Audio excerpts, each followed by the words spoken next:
bem-vindos à nossa aula sobre arcos e ângulos. Pessoal, a gente vai ver aqui então algumas figuras de circunferências, onde teremos alguns ângulos, como esse aqui que eu coloquei, que é um ângulo central. Percebam que esse ângulo acabou criando uma certa abertura aqui nessa circunferência, gerando o que nós chamamos aqui de arco, beleza? Então, eu só vou descer um pouco aqui, só para mostrar para vocês o que seria então, César, um arco de circunferência e como é que eu poderia representá-lo.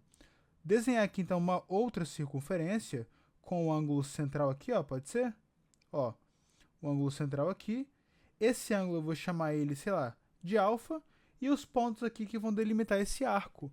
Então tá aqui, pode ser então o ponto C, o ponto D. Como eu já criei um ponto alfa lá em cima, um ângulo alfa, eu vou chamar esse ângulo aqui de beta agora. Beleza? Chamei aqui de beta. Gente, então com essa imagem a gente já conseguiria determinar o que é um arco de circunferência. Eu poderia dizer que ele é um trecho de todo o comprimento da circunferência. O comprimento total não seria tudo isso daqui, Perfeito? O arco, ele é só um trecho disso tudo, delimitado por dois pontos aqui, ponto C e ponto D.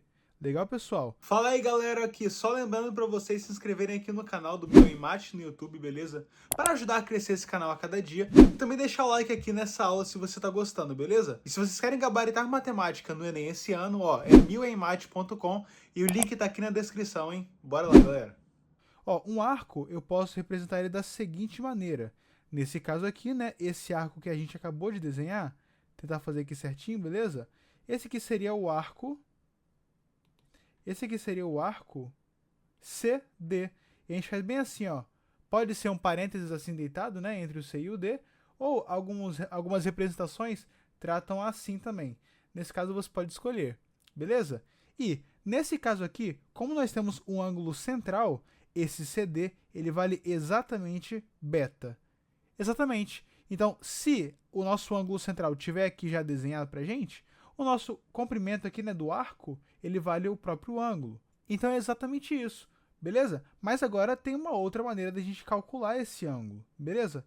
Que seria dessa maneira aqui, Eu poderia vir aqui e poderia desenhar, nesse caso, o ângulo lá do outro lado, lá na outra ponta.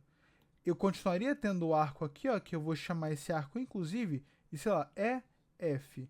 E vou colocar aqui um ângulo gama. E pessoal, quando o ângulo está literalmente aqui na borda do círculo, né, está ali no comprimento da circunferência, ou ele está inscrito a essa circunferência, então EF valerá aqui o dobro de gama. Beleza? Isso aqui também é importante a gente dizer, ok? Ou dizer que, basicamente, gama vale a metade aqui do arco EF. Beleza, gente? É importante dizer isso aqui para a gente também. Pessoal, tem outra coisa muito importante. Existe um conceito de medida linear e medida angular. Desenhar aqui novamente. Eu vou chamar agora aqui um outro ângulo qualquer, pode ser? Eu vou chamar aqui então de um ângulo que eu vou chamar, sei lá, de alfa 2, pode ser? Vou criar aqui então os pontos G e H, até porque a gente estava seguindo toda a ordem alfabética, né? Isso aqui já vale alfa 2, só que, gente, isso daqui é o que a gente chama de medida angular. É a medida desse arco realmente com esse desenho aqui, com essa curvatura igual o ângulo. Então esse aqui seria a medida angular. Legal, galera? César, então qual que seria a medida linear? Gente, a medida linear seria mais ou menos isso daqui, Você traçou aqui, beleza? É uma reta paralela, tranquilo? E você calculou literalmente essa distância aqui, linear. Essa distância reta aqui, Isso daqui seria uma medida linear. Então, só vou apagar esse monte de rabisco que eu fiz aqui agora. Eu acho que eu posso só, sei lá, refazer o meu desenho aqui, né? Só duplicar meu desenho. Então, a medida linear, ela seria basicamente isso daqui, né? Eu vou só complementar aqui o meu desenho, Isso daqui, então, galera, seria a medida linear. Show?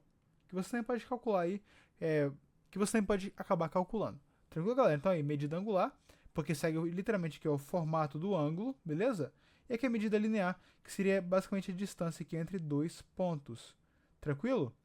Isso aqui a gente também viu no nosso módulo inicial sobre círculos, né, ou circunferências, beleza? Esse tipo de desenho aqui. Legal?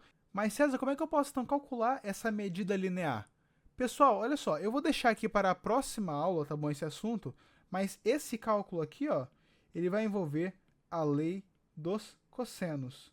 Legal? Uma lei bastante interessante que a gente vai estudar na próxima aula, beleza? Mas vocês vão gostar muito, vocês vão entender certamente. E envolve sim ali o Teorema de Pitágoras, beleza? Gente, como é que esse ângulo ele pode ser calculado? São várias maneiras possíveis, né? Tem o ângulo central, o ângulo excêntrico exterior e inscrito. Vou desenhar aqui então, ó, 4 círculos, tranquilo, galera? Ó, 4 círculos aqui, que a gente vai estudar literalmente nessa ordem, seguindo aqui da esquerda para a direita e de cima para baixo.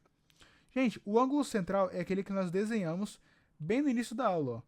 Ele vai ser, então, esse ângulo que justamente está aqui no meio, ó, alfa, beleza? E todo esse arco aqui, ele vale alfa também.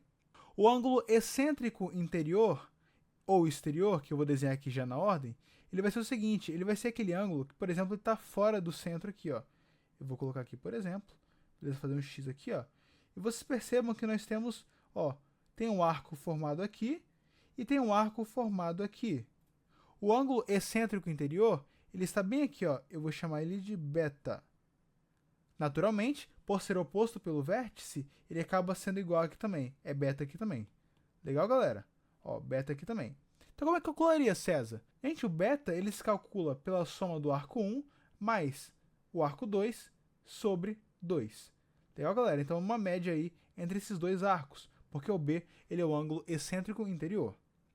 Agora, pessoal, se eu fosse desenhar aqui, ó, um outro tipo, tá bom, de ângulo, só que ele está aqui fora, ó, uma reta para cá e uma reta para cá. Percebam que aqui, ó, nós formamos um ângulo gama. E esse ângulo gama, ele formou dois arcos, esse arco maior e esse arco menor.